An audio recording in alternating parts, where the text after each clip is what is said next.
potentially taking U.S. action. Obviously, you're not going to tell us that. Can you walk us through what contributed to that change, how you got to where you are in making your decision? So basically, Trump is talking about the Iran-Israel conflict, which has escalated very much, and now it doesn't seem that there will be a ceasefire. There is no chance of a deal also. Well, I think it started the first night. I mean, that first night was devastating, and it really knocked the one side off, as you know. It was a devastating evening, day, and it pretty much proceeded that way. I have a meeting in the war room in a little while, situation room, as some people call it. So we're going to meet. Yeah, the first day was devastating as Iran just did what it had to do, retaliation. But when Israel started the war with their missiles, they directly destroyed each and every room wherein there could be a chance of nuclear leaders, nuclear scientists. They just smashed it. And now here we are. Iran conflicts, Iran retaliates, and again we are in the same spot wherein Iran and Israel are fighting, and Iran's supersonic missiles are getting heavy at Israel. We're going to see. We're in the midst of it's a terrible thing. I hate to see it. I hate to see all that death, so much death and destruction, but death primarily is. I would agree. More than destruction, death is something which is concerning in a war where instead of army generals and the leaders, the supreme leaders, the prime minister, the innocent civilians are being targeted for the crimes they haven't even committed. That's what I hate to see. Does that mean you haven't made a decision yet on what to do? I have ideas as to what to do, but I haven't made a final. I like to make the final decision 1 second before it's due, because things change. I mean, especially with war, things change with war. It can go from one extreme to the other. War. I would agree. I would 100% agree that things can go from one side to other, wherein there could be a chance wherein Israel is dominating, and now if China or Russia helps, it could lead to Iran dominating the war. Although they won't help, as it would touch their personal interest and it would affect their personal interest in a manner wherein USA is physically entering the war, sending their ships, and if China and Russia or any one of them even sends one ship or a few missiles or even jets, you can call any military equipment, it would mean that China or Russia has directly put themselves in the war, and it would escalate very quickly to World War, which they don't want. Speaking of China, they just want economic development right now. They are not looking for a war. So yes. War is very bad. There was no reason for this to be a war. There was no reason for Russia, Ukraine. A lot of wars there was no reason for. You look right up there, I don't know, see the Declaration of Independence, and I say, I wonder if the Civil War, it always seemed to me maybe that could have been solved without losing 600,000 plus people. So a lot of, it's very sad to see. It's very sad to see what's happening. But with that being said, I would say right now, Israel, from the standpoint of winning a war, is doing pretty well. Yeah, please. Mr. President, in your meeting today with the Chief of Staff of the Pakistani Army, did you talk about Iran? Did that come up? Is there anything you can... I mean, yes, he did had the meeting with, and a dinner. That's quite astonishing that Trump would have a dinner with a general of a terrorist country. And he did. And they might have talked about not to touch India again, because if they did, Modi won't spare them. Apart from that, these things are to be kept secret, although he will. But he even said that he definitely would have said that there is no need for now to you worry. Now ignore this. But now Trump will basically have a base in Pakistan and as well as in Bangladesh. Now it will lead to him basically putting a neck of bomb on China. Share from that meeting? Yeah, well, they know Iran very well, better than most, and maybe they know Iran better, but they see what's going on, and he agreed with me. Reason I had him here, I wanted to thank him for not going into the war, just ending the war. And I want to thank, as you know, Prime Minister Modi just left. Yeah, even Modi had a call with him, and he would have bashed him in the call of 25 to 30 minutes, wherein you could clearly know that it was India who did the ceasefire, not under anyone's influence. And knowing the fact that Trump is taking all the credit for the ceasefire, for stopping the war, it would enrage Prime Minister Narendra Modi, and it would be not good for image of India. So yes, it was India who stopped the war and not because of the influence of Donald Trump. Just a little while ago, just left, and we're working a trade deal with India.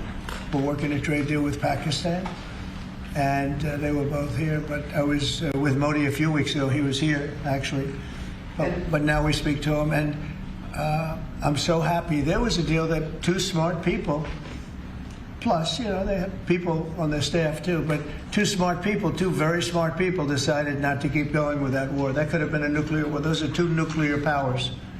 Big ones, big nuclear powers, and they decided not. So I was honored to meet him today.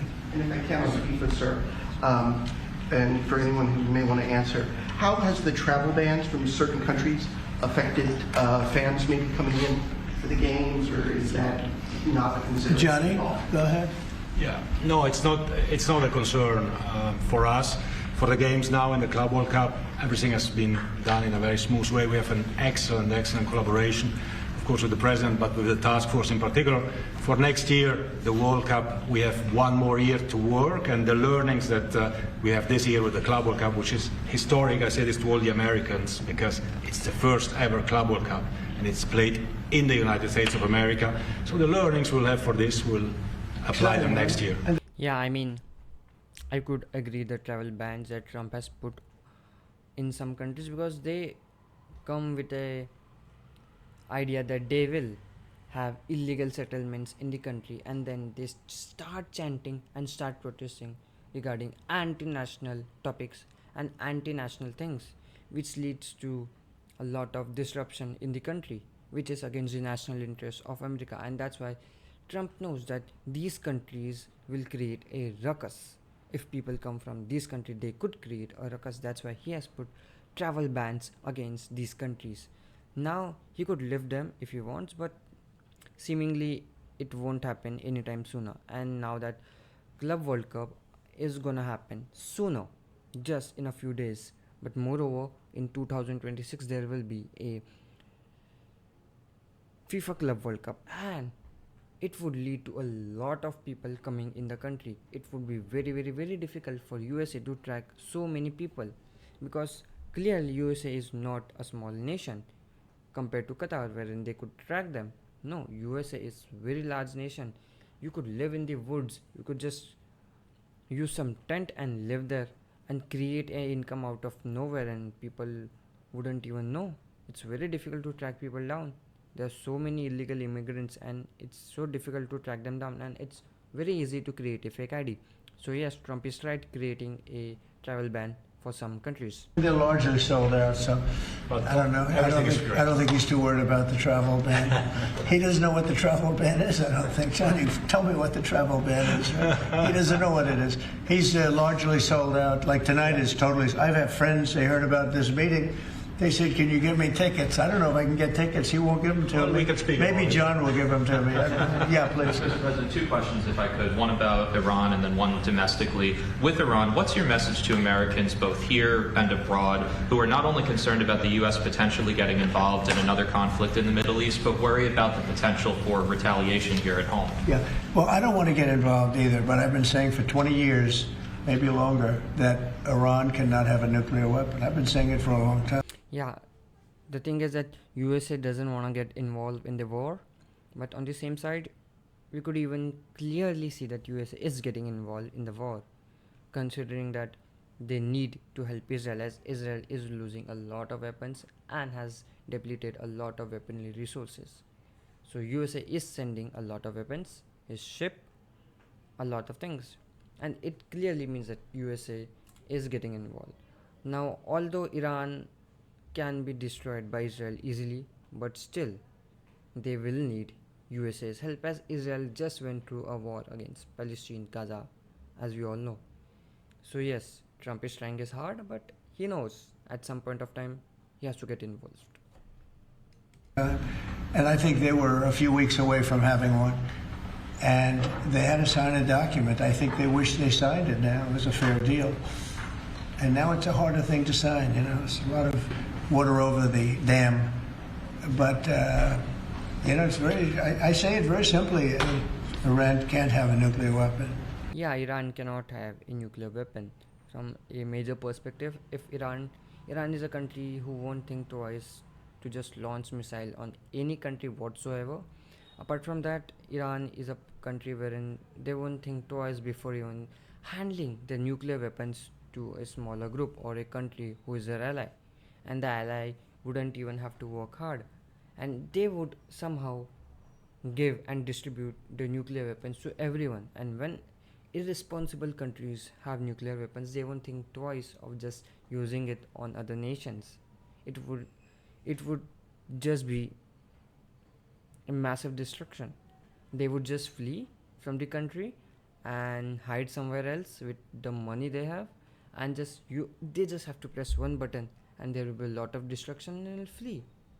And then the other country will blast a nuclear weapon in their country, killing innocent people, thousands and thousands. Too much devastation.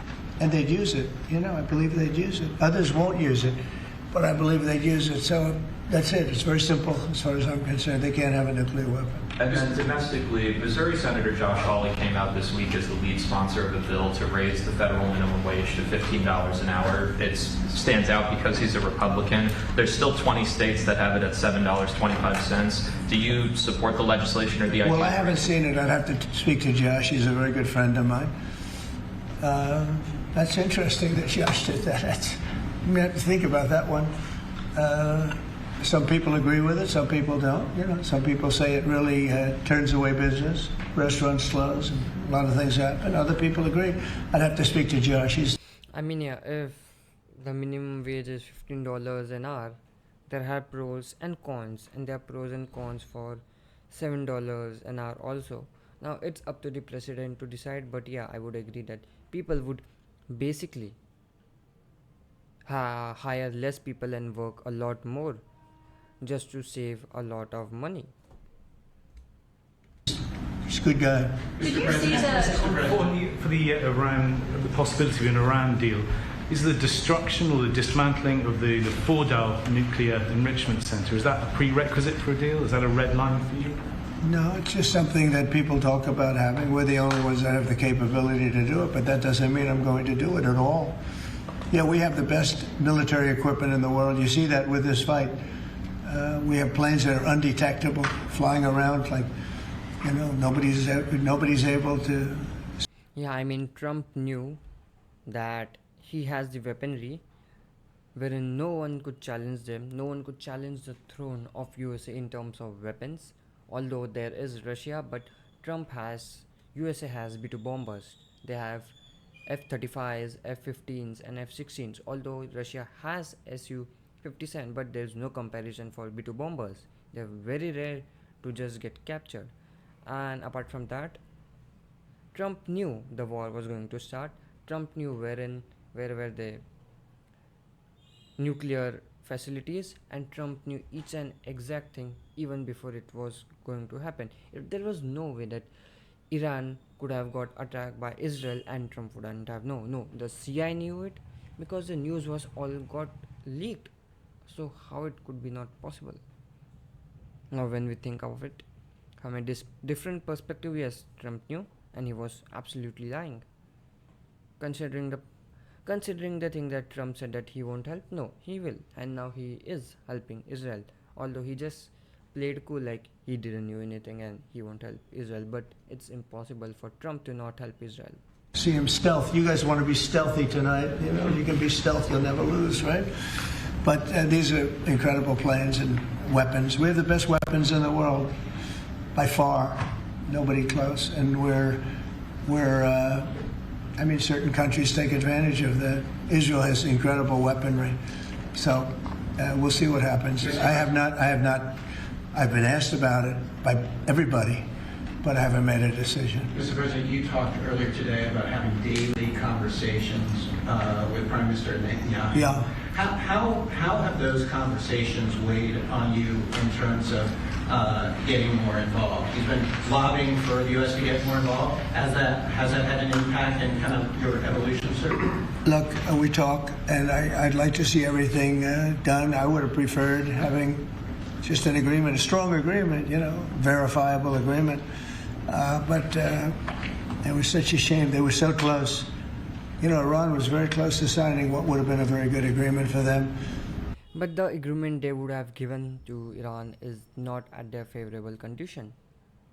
And Iran's supreme leader conveys this message very clearly that he is not in a mood to sign any kind of negotiation deal. He would rather lose his life rather than letting this program go and fail. Iran have been trying their best to have a nuclear weapon, to possess a kind of power which only a few nations have, which would bring them in a lot of state advantage. No one would think of threatening them. But now they have been threatened because they were just this close to having a nuclear weapon. Still they have a chance, but now it doesn't seem that there will be a deal and there will be a ceasefire. And maybe that could still happen, I guess. They do want to come and see us. They want to see me in the White House. That's a big statement. But it's very late. Is it enough of a It's too late. statement to hold off getting? We're going to see what happens. Look, we're going to see what happens. Ending it as soon as you can would be good. Have you closed the door on meeting with them? No. Okay, so it's still open to them coming here and you're Yeah, I mean, there could be a chance that Iran would come and have a ceasefire deal, but it's very less likely as the supreme leader of Iran is now hiding in the bunkers and has given 100% control to the military to do whatever they want, and they are blood loyal to their supreme leader. Yeah, I mean, they asked if they could come. We'll see if that happens. It's not that easy for them to come. They can't get out. Yeah, getting out is very difficult as USA has already captured the sky. The roads are under full surveillance of Israeli military. They're in Iran, and in one case, they